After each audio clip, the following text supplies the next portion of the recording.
So today we will be discussing about the forward section of Pale Fire. So Kinboard opens the foreword not with emotion but with a highly structured, almost obsessive technical breakdown of John Shade's final poem. This anchors the book's novel in a verse format.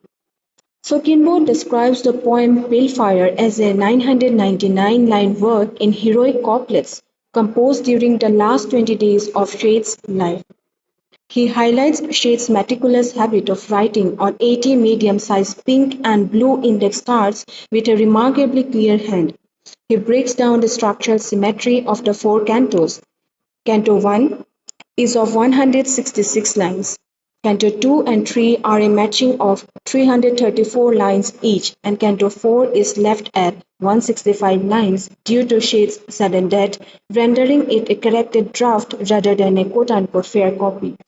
Kinboard mentions a secondary batch of index cards held by a rubber band containing variants and deleted lines.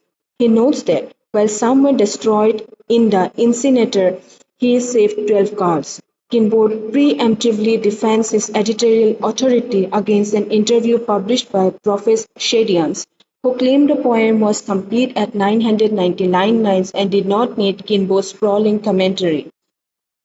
Now, if you look at the academic warfare or the legal battle that is explicitly mentioned in the foreword, so you will see that having established what the manuscript is, Kinboard explains how he managed to secure it, immediately introducing the theme of the unreliable narrator and academic warfare. Kinboard boasts about safely whisking the manuscript away before academic intrigues could trap it. He notes that he signed an agreement ensuring all profits would go to Shade's widow, Sybil.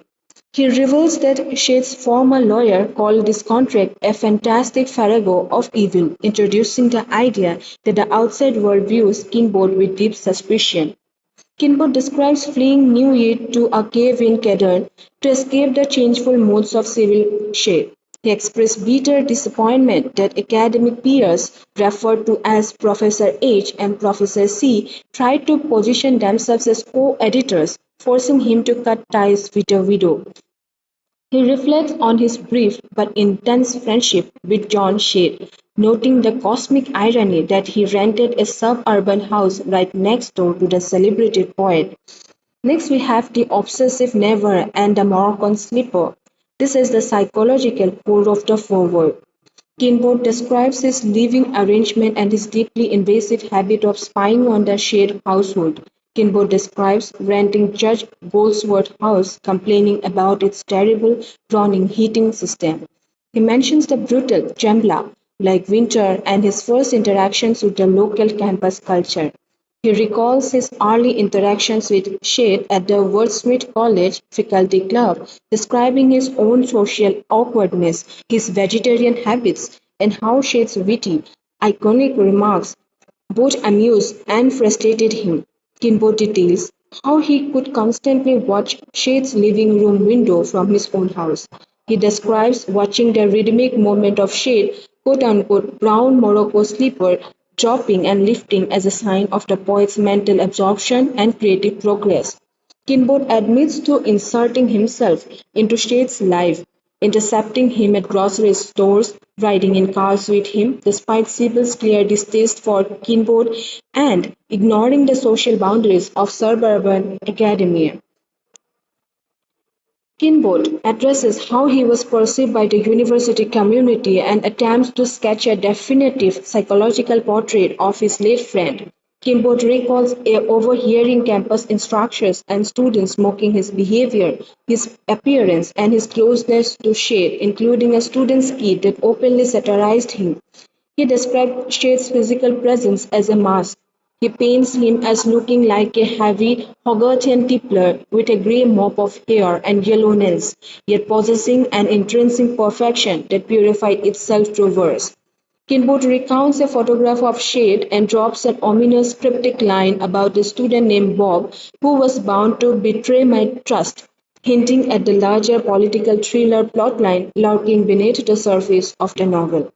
And towards the last, we have seen that Kinboard concludes his foreword by elevating Shade's poetic process to a form of magic and setting strict rules for how the reader must engage with the book.